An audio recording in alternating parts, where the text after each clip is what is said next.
Let me ask you something. Do you think 90% of shooters are actively wrecking their own accuracy with every trigger pull? And what if I told you the fix was just one small change, something you can feel for yourself in the next 30 seconds? I'm talking about those shots that always seem to hit low and left if you're a righty. Those groups that look more like you used a shotgun. It's that feeling when you know your sights were perfect, but the bullet just went somewhere else. Today, I'm showing you the secret. It's something competitive shooters have used for years, and it's so simple, you'll probably be a little mad you didn't know it sooner.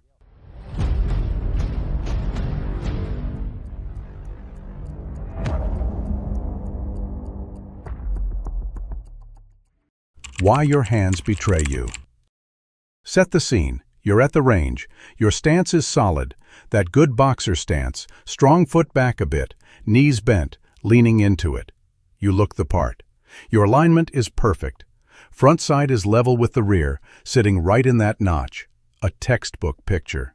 You stare at that front sight. You focus. You squeeze the trigger. And bam, low and left. Again. Sound familiar? Here's the thing. It's probably not your fault. It's just your body doing what it's built to do. Our hands are designed to grip things. When one finger moves, the others want to move with it. Some people call it sympathetic movement. Old school guys call it milking the grip. Write this right now. Seriously, make a fist, but keep it relaxed. Now, just try to move your index finger back and forth like you're pulling a trigger. Feel that?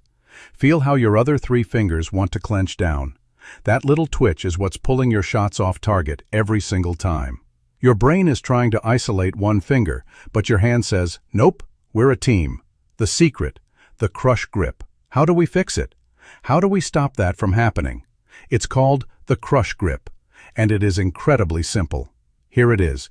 Grip the pistol as hard as you possibly can with every finger except your trigger finger. I mean, crush it. Like you're trying to squeeze juice out of a rock. Like you're hanging from a cliff, and that grip is the only thing keeping you from falling. Maximum, 100% force. Now, why does this work when everything else fails? Remember that sympathetic movement? That little twitch? When your grip is only at 50 or 60%, your other fingers have room to squeeze down when your trigger finger moves. That's what pulls the gun low and left. But when your fingers are already squeezed at 100%, when they are completely maxed out, they can't move anymore. There's no room left to contract. Your trigger finger is finally free. It can move on its own. Do that fist thing again. First, make a relaxed fist and move your trigger finger. See the twitch? Now, squeeze that fist as hard as you can, white knuckle hard, and move your trigger finger again. See the difference? The other fingers stay locked. They can't interfere. That's the magic. This isn't some new idea. The legendary quick-draw artist Bill Jordan taught this decades ago.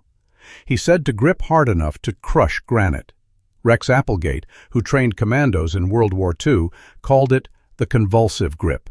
And modern champion Rob Latham says he grips as hard as he can unless his hand starts to shake. The secret is simple. You just overpower the problem. How to make the crush grip work. Now, you can't just grab the gun and squeeze. There's a right way to build this grip. Think of it like a system with 5 pillars that all support that crush. Pillar 1, your foundation, the stance. Before your hands do anything, your body has to be stable. Get into that boxer stance I mentioned. Strong side foot slightly back. Bend your knees. They're your shock absorbers. Lean your torso forward into the gun. This creates a solid platform. It means your body absorbs the recoil, so your hands don't have to fight for balance. They can just focus on one job, gripping the gun. Pillar 2, your platform, the hands. Your two hands have to work together. Your support hand is not just along for the ride. It should be providing about 60% of the grip pressure. Think of it like this. Your strong hand pushes forward slightly, while your support hand pulls back. This creates a tension that locks the gun in place. It's push-pull. This simple tension fights muzzle flip before it even starts. Your hands become a human vice. Pillar 3, your sights, focus. This one feels wrong, but you have to trust it. Your eye can only focus on one thing at a time. The rear sight, the front sight, and the target cannot all be sharp at once. It's impossible. The secret is to focus hard on the front sight. Let the target get a little blurry. Let the rear sight get a little blurry. Your brain will scream at you to look at the target. Ignore it. That crisp, sharp front sight is what tells you exactly where the bullet is going to go. Pillar 4. Your engine, the trigger.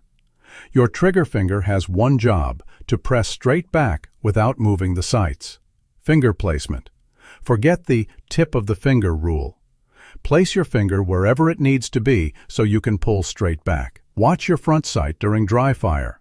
If it moves left or right, adjust your finger. Prep, the trigger. As you're aiming, gently pull the trigger to take up that initial slack. You'll feel it hit a wall. Stop there.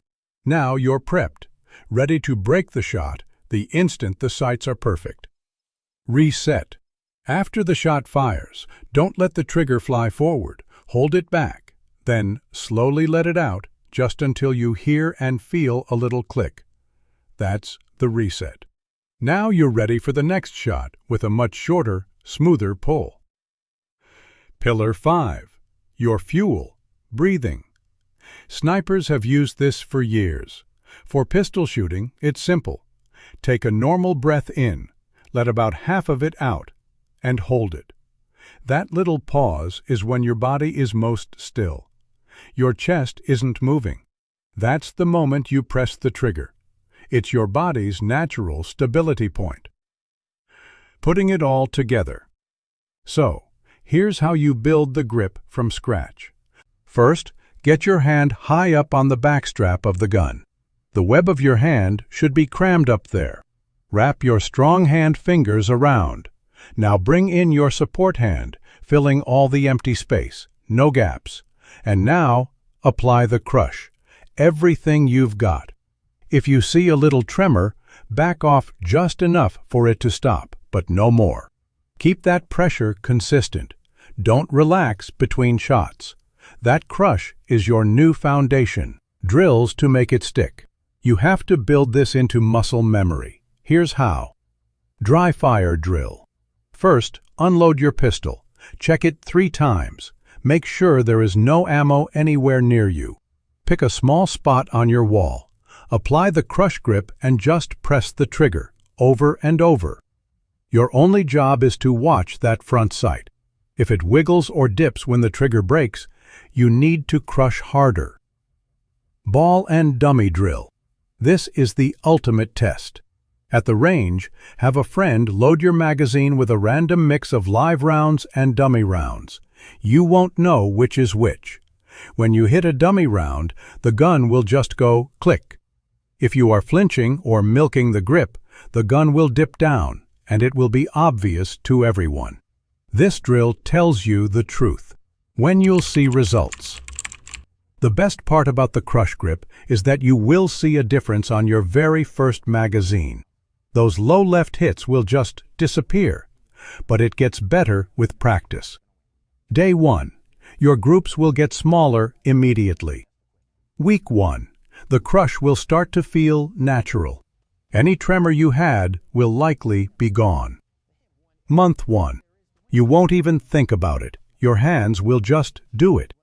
I have seen students go from hitting an 8-inch plate to a 3-inch circle in one afternoon just from this one change.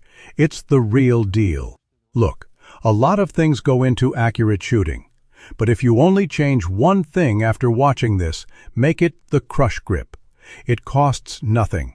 It works right away, and it works for every handgun. So, have you ever tried this? Did it work for you? Let me know in the comments. I read all of them. And if this helps your shooting, help the channel out and hit that subscribe button for guns and gear. We're putting out stuff like this every single week.